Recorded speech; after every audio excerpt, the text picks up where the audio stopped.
చోరీ అన్నది కూడా ఇంకా సమస్య కూడా కొనసాగుతుంది. సార్ సురేష్ గోపి సినిమాలకే ఆదాయం కోసం ఆరాటం, పవన్ మోడల్ ఏంటి? ఇప్పుడు పవన్ మాట మళ్ళీ ఇక్కడ వస్తుంది. ఎందుకంటే ఈయన రాజకీయ నాయకుడు, మంత్రి, సినీ నటుడు, ఫేమస్ దర్శకుడు కూడా. సురేష్ గోపి ఇంతకుముందు ఒకసారి నేను సినిమా చేసుకుంటాను అన్నాడు, మానేయలేదు. కానీ నిన్న ఆయన ప్రకటించాడు, నేను చాలా ప్రయత్నం చేశాను, చాలా కానీ నాకు ఆదాయం బాగా తగ్గిపోయింది, అందుకని నేను మళ్ళీ సినిమాకి వెళ్ళిపోతాను.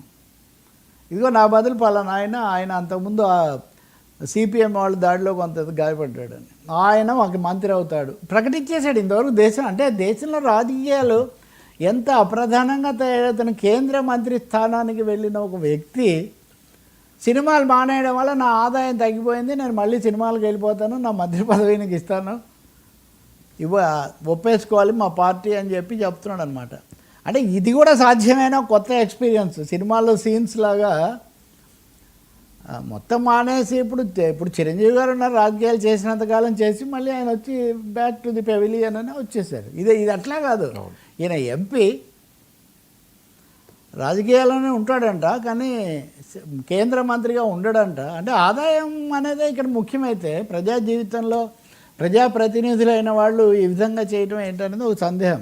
ఇక్కడ పవన్ రెఫరెన్స్ ఎందుకు వస్తుందంటే పవన్ కళ్యాణ్ రెండింటిని కలిపి చేయగలుగుతున్నాడు. ఇక్కడ ఈయన ఉప ముఖ్యమంత్రిగా ఉన్నా నేను ఆదాయం కోసం, నా డబ్బు కోసం నేను సినిమాలు చేస్తాను, ఈ రెండింటిని నేను చేసుకుంటాను అంటున్నాడు. మరి పవన్ కళ్యాణ్కు కుదిరింది, ఆయన కుదరట్లేదా? మోదీ గారు ఒప్పుకోవట్లేదా? మోదీ చంద్రబాబు లాగా ఉదారంగా లేరా? మనకు తెలియదు. కానీ పైగా కేరళ ఛాలెంజింగ్ పాలిటిక్స్ కదా, రెండు కూటముల మధ్య. బీజేపీ మైనర్ ప్లేయర్ అక్కడ బీజేపీ అధికారంలోకి వచ్చే అవకాశాలు ఏ క్వశ్చన్ లేవు.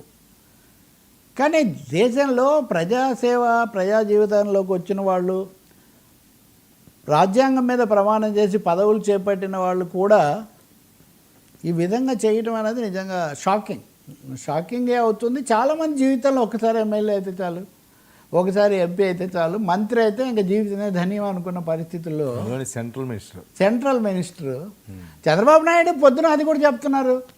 పెమ్మసాని చంద్రశేఖర్ జాక్పాట్ కొట్టాడు,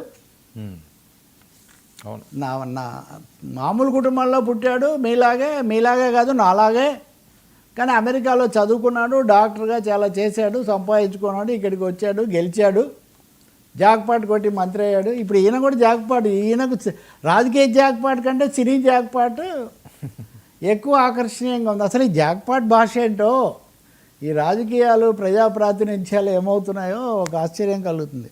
అందుకే పవన్ మోడల్ కూడా ఉత్తరోత్తర ప్రశ్నార్థకం అవుతుంది. అంటే లాంగ్ టర్మ్లో సింగిల్ మైండెడ్గా తదేకంగా ప్రజాసేవ, పాలనా యంత్రాంగం మీద ఉండవలసిన వాళ్ళు ఈ రెండు పడవల స్వారీ చేస్తే ఎలా కుదురుతుంది అనేది, అంటే పరిమితంగా చేస్తే వేరే విషయం సార్. కానీ మామూలు హీరోల కంటే ఎక్కువ వేగంగా చేస్తున్నాడు ఆయన. ఇప్పుడు చూస్తే వర్మ, ఇది ఒకటి బై ఓజీ సినిమాకు 195 కోట్లు వచ్చాక కూడా ఇంకా ఒక 25% ఖర్చు రికవర్ కాలేదు అని వాళ్ళ సినిమా పండితుల లెక్కలు. అంటే సినిమాలు ఏమో బాగా ఖరీదైనవి అయిపోయాయి కదా, సో ఎక్కడెక్కడికో పోతున్నాయి ఇవన్నీ. సార్ తాలిబాన్ దోస్తీ, పాకిస్తాన్ కుస్తీ, గాజా ఒప్పందం ఫార్సు.